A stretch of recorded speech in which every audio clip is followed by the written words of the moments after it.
כל הרחוב נשבר, אין יותר, יואו. The war, යුද්ධය. It's happening now. The third world war. ඒක දැන් සිදු වෙමින් පවතිනවා.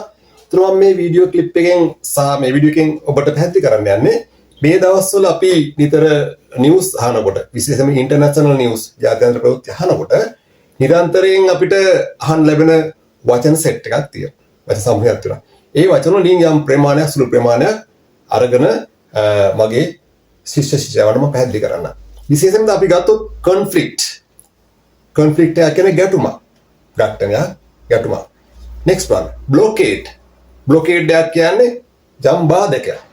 අපි blockade දාන්න පුළුවන් උද්ඝෝෂණ කර කට්ටිය blockades දානවා නේ. ඊට පස්සේ අපිට පුළුවන් උද්ඝෝෂණ කරන කට්ටියට විරුද්ධව military blockades දාන්න පුළුවන්. බාධක දාන්න පුළුවන්. Next one, ammunition කියන්නේ යුද්ධ ආයුධ. ඒ කියන්නේ පතරොම් වෙන්න පුළුවන් තුවක්කු බෝම්බ මේ සියල්ලම ammunition එකක් කියලා කියනවා. Collision එක කියන්නේ එකඟතා වෙච්ච යම් පිරිසක් යම් කණ්ඩායම් කීපයක් හෝ දෙකක් හෝ ඒකාබද්ධ වෙච්ච යම් පිරිසකට කියනවා collision එකක් කියලා. ඒකාබද්ධ යම් මැදිහත්වීම collision එකක්. source කියන්නේ මූලාශ්‍රය. දැන් මම ඔයාලට යම් ප්‍රවෘත්තියක් කියනවා නම් මම ඒ ප්‍රවෘත්තිය ගත්තේ කොතනද? මොකද source එක? ඒ මූලාශ්‍රය. CNN වෙන්න පුළුවන්, Al Jazeera වෙන්න පුළුවන්. So ඒක තමයි source කියලා කියන්නේ. Pro government කියන්නේ ආණ්ඩු හිතවාදී පිරිසක්. Pro government නේ රැලිස් තියනවා. Pro government protest තියනවා. ඒ කියන්නේ ආණ්ඩුවට හිතවත් ඒවා. ඒකේ විරුද්ධ එක තමයි anti government. ආණ්ඩුවට හෝ රජයට විරුද්ධ anti government protest තියනවා. ඊට පස්සේ රැලිස් තියනවානේ anti government රාජ්‍ය විරෝධී ආණ්ඩු විරෝධී. ඊළඟට එනවා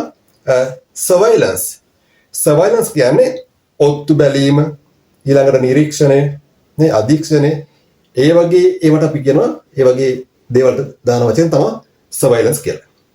Next one, evacuation එකේ නාමපදය. ඒ කියන්නේ මේ ඉවත් වීම, බැහැරවීම. දැන් මේ දවස්වල යුද්ධ පවතින රටවල විශේෂයෙන් ප්‍රහාර වැඩි වීම ඉල්ලන රටවල ජනතාව evacuate වෙනවා. evacuations අපි දකින්න පුළුවන් යම් ප්‍රවෘත්තිවල අපි දකින්න පුළුවන් ඒගොල්ලෝ වාහන අරගෙන වෙනත් දුෂ්කර පළාත් වලින් වෙන රටවලට යනවා. evacuation එක.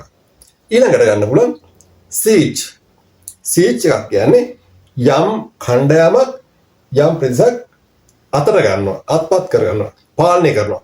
ඒතකොට ඒගොල්ලන්ට පුළුවන් ජල සැපයුම විසන්ති කරන්න, ජල විදුලිය, ඒ වගේම සියල්ල විසන්ති කරන්න පුළුවන්. surge එකක්. next one. අපිට ගන්න පුළුවන් invasion, incursion. මේ දෙකේම අර්ථය යම් සමාන මට්ටමකින් යනවා. invasion, incursion. ආක්‍රමණය. ඊළඟට ගන්න පුළුවන් retreat. ביבולה! הלך סורוקה, בראש שלי משפיע מה קורה בסורוקה? טירוף מוחלט. תראו את האנשים.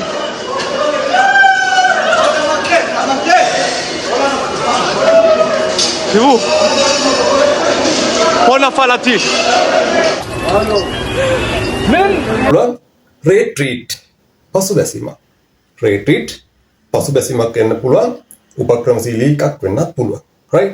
මිලිෂියා කියන්නේ යම් ප්‍රදේශයක භූමියක නිල වශයෙන් අයිතිය තියෙන හමුදාවට අමතරව යම් පිරිසක් ආයුධ සන්නද්ධව ක්‍රියාමාර්ග ගන්නවා නම් ඒගොල්ලන්ට අපි කියනවා මිලිෂියා ගෲප් එකක් කියලා. ඊළඟට air space කියන්නේ තමන්ගේ රටට භූමියට අදාළ අහස් තලෙට air space එක. ඊළඟට ගන්න පුළුවන්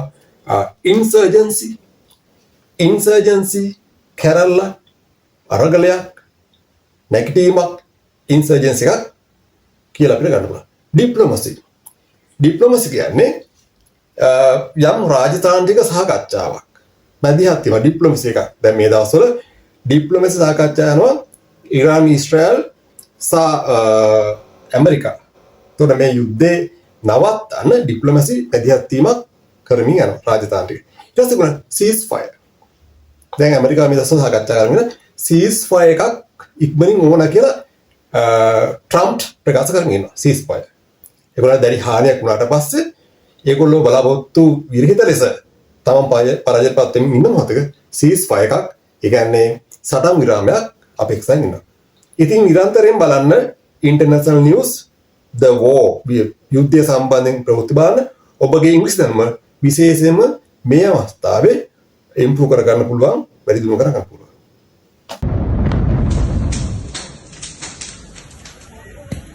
الشعبية يقعد في داره